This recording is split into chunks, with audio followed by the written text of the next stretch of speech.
Buenos días, queridos hermanos y hermanas, que el Señor les bendiga. Feliz día sábado, un sábado que empieza a ser la antesala del descanso, del encuentro con la familia, que este día esté lleno de bendiciones para cada uno de nosotros. El Evangelio que la Iglesia nos presenta para el día de hoy está tomado del Evangelio según San Mateo en el capítulo 14, versículos del 1 al 12.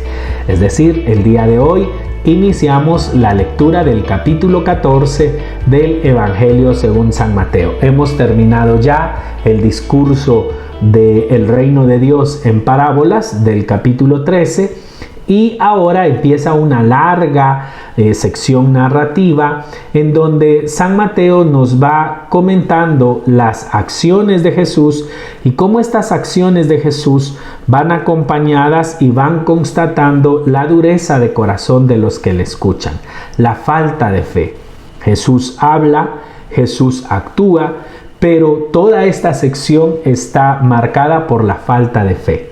Es lo que sobresale. Solo una mujer cananea será elogiada por Jesús por su gran fe.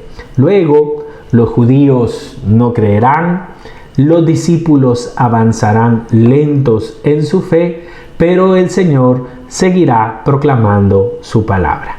Vayamos al Evangelio del día de hoy. Evangelio según San Mateo, capítulo 14, versículos del 1 al 12. En el nombre del Padre, y del Hijo, y del Espíritu Santo. Amén.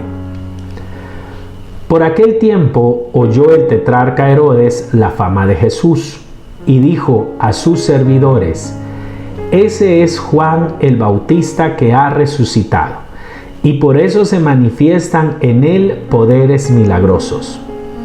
Herodes había hecho arrestar a Juan, encadenarlo y meterlo en prisión por instigación de Herodías, esposa de su hermano Felipe. Juan le decía que no le era lícito tenerla.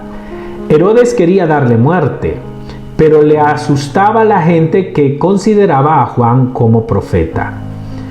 Llegó el cumpleaños de Herodes y la hija de Herodías bailó en medio de todos. A Herodes le gustó tanto que juró darle lo que pidiera. Ella, inducida por su madre, pidió: Dame aquí en una bandeja la cabeza de Juan el Bautista. El rey se sintió muy mal, pero por el juramento y por los convidados, ordenó que se la dieran, y así mandó a decapitar a Juan en la prisión. La cabeza fue traída en una bandeja y entregada a la joven. Ella se la entregó a su madre. Vinieron sus discípulos, recogieron el cadáver y lo sepultaron. Después fueron a contárselo a Jesús. Palabra del Señor. Gloria a ti, Señor Jesús. Este pasaje nos narra la muerte de Juan el Bautista, una muerte sin sentido, la muerte de un hombre fiel a Dios, la muerte de un hombre que da un mensaje de bien, que ayuda a las personas. Es una muerte como que no corresponde con la vida, con el servicio, con la actitud de Juan el Bautista, siendo fiel a Dios. Sin embargo, pues el Evangelio constata el día de hoy como pues este mundo con sus criterios, un mundo en el que se le puede ofrecer lo que quiera a una niña solo porque baila bien, o se le puede pedir la cabeza de un hombre bueno a un rey solo por venganza, o un rey que cumple su palabra únicamente porque tiene que cumplirla, aunque cumplir esa palabra implique la muerte de un hombre justo. Esos son los valores que guían a este mundo. Y por eso la palabra de Dios, el Evangelio, la verdad que viene de Dios es muy comúnmente rechazada. Sin embargo, los cristianos tenemos la esperanza de que aunque nuestro final no corresponda o incluso nuestra vida no corresponda con los resultados que uno quisiera para una vida terrenal cómoda, para una muerte en paz, probablemente el cristiano muera martirizado, probablemente muera pobreza, pero debe de estar seguro de que su recompensa por ser fiel a Dios será grande. En un testimonio de vida como la de San Juan el Bautista, cabe aquello de aquel que ha sido fiel en lo poco, al frente de mucho le pondré. Dios siempre premia. Por eso la muerte del que confía en Dios, aunque sean estas circunstancias, es una gran victoria. Pero yo quisiera que nos diéramos cuenta en dos situaciones. En primer lugar, la culpa. La culpa con la que viven muchas personas.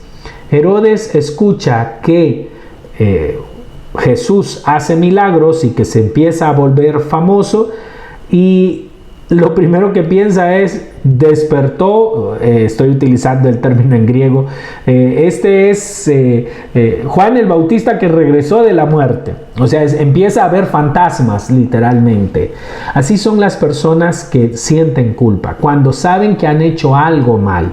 Viven perseguidos por sus actos, viven perseguidos por las decisiones malas que han tomado y se imaginan cosas.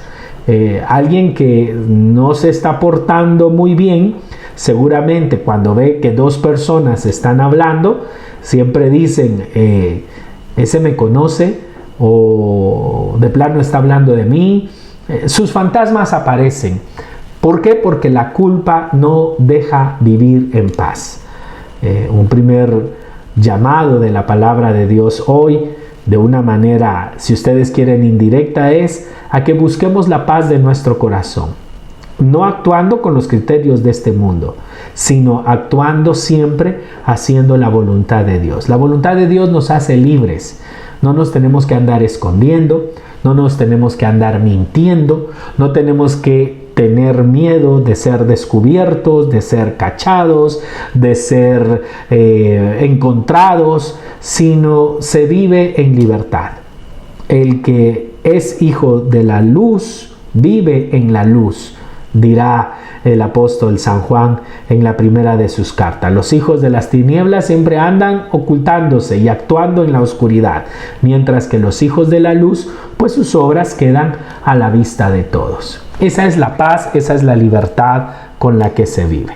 Entonces, en un primer punto, podemos darnos cuenta cómo aquel que actúa mal, sus fantasmas, sus temores, sus culpas, le persiguen constantemente. No puede ser feliz una persona, por mucho poder que tenga, por mucho rey que sea, no puede ser feliz alguien que no vive en la libertad de la verdad, que no vive en la libertad de la justicia, que no vive en la libertad de la bondad, que no vive en la libertad que da el saber que tú estás a favor de la vida. Cuando tú vives conforme a los criterios del reino de Dios, no temes, tus fantasmas no existen, tus temores se disipan, actúas con libertad. Y en segundo lugar, igual de lamentable, es como el rencor, el dolor, el deseo de venganza de los padres a veces puede dañar el futuro, la vida, la felicidad de los hijos.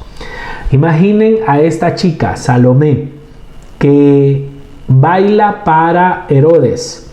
Y Herodes, en el calor de las copas, en la alegría de la fiesta, le ofrece, según el Evangelio de San Mateo, lo que le pida.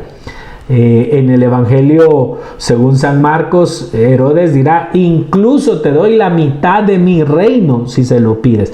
O sea, le va a dar la mitad del pueblo de Israel si se lo pide. La chica sale corriendo a preguntarle a su mamá qué le pide al rey ante tal oferta. Y la mamá no puede pensar en el futuro de la hija, en el bienestar de la hija, en la felicidad de la hija. La madre solo respira deseos de venganza, respira dolor, respira enojo, respira odio. Y lo único que puede hacer es transmitirle a la hija ese odio, ese dolor, la hija no tiene nada contra San Juan el Bautista. Y sin embargo, ante la enorme oportunidad de pedir lo que quiera, la mamá le dice, pídeme la cabeza de Juan el Bautista. Va la chica, yo me imagino todavía preguntándose, ¿y qué voy a hacer yo con una cabeza? Pide la cabeza de Juan el Bautista, se la entregan, imagínense ustedes, la pidió en una bandeja, se la llevan. ¿Se pueden imaginar ustedes una cabeza decapitada? Y se la entregan a la chica, una chica que pudo haber tenido la mitad del reino de Israel, pero que decidió, fue influenciada, fue movida por el odio, por el rencor de su madre. Los padres muchas veces metemos semillas que no les van a servir absolutamente de nada en el corazón de nuestros hijos. Hablamos mal de personas. Yo conozco hijos que dicen, a mí no me ha hecho nada, pero mi mamá dice que esa persona es así y yo le creo.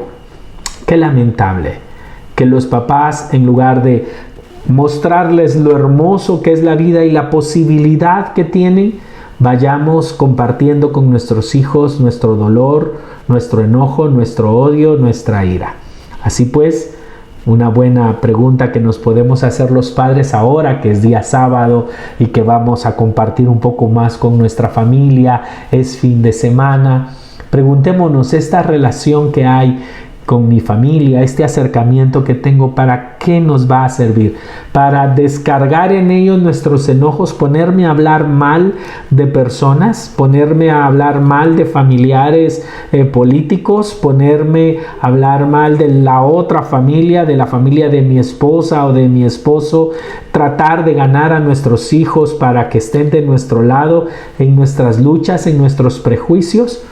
¿O consideramos la vida de nuestros hijos tan linda, tan hermosa, tan regalo de Dios, que lo que queremos es darles las herramientas que necesitan para que sean felices? Nuestros hijos se van a enojar, nuestros hijos van a pelear, pero que sea con las personas que les han hecho algo a ellos, que ya van a tener sus propios enemigos, ya van a tener sus propias circunstancias que le hagan ponerse en desacuerdo con alguien. Lo peor que podemos hacer nosotros es ponerlos a pelear, es ponerlos a criticar, es ponerlos de nuestro lado contra alguien que a ellos no les ha hecho absolutamente nada. Eso es amargar, eso es dañar la vida de nuestros hijos. Que el Señor nos permita, en primer lugar, estar siempre del lado de la verdad, de la justicia, de la vida, de la bondad. Y en segundo lugar, nos permita valorar tanto la vida de los demás, que no les inyectemos a los demás nuestras frustraciones, nuestro cansancio, nuestro odio, nuestro rechazo hacia otras personas que a ellos no les han hecho absolutamente nada, porque lo único que hacen es echar a perder una vida, un futuro que en las manos de Dios sería maravilloso. Amén. Vamos a orar y le vamos a pedir al Señor, nos vamos a abandonar en su misericordia, sabiendo que su misericordia es grande para cada uno de nosotros. En el nombre del Padre, y del Hijo, y del Espíritu Santo. Amén.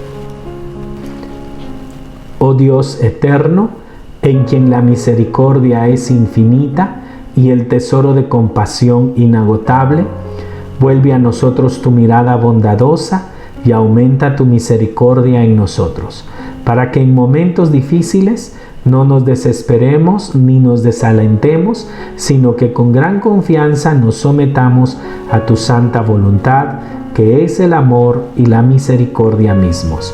Por Jesucristo nuestro Señor. Amén. En el nombre del Padre, y del Hijo, y del Espíritu Santo. Amén. Mañana es domingo y el Espíritu lo sabe. Se prepara para ese gran encuentro con nuestro Señor Jesucristo en la mesa de la celebración eucarística.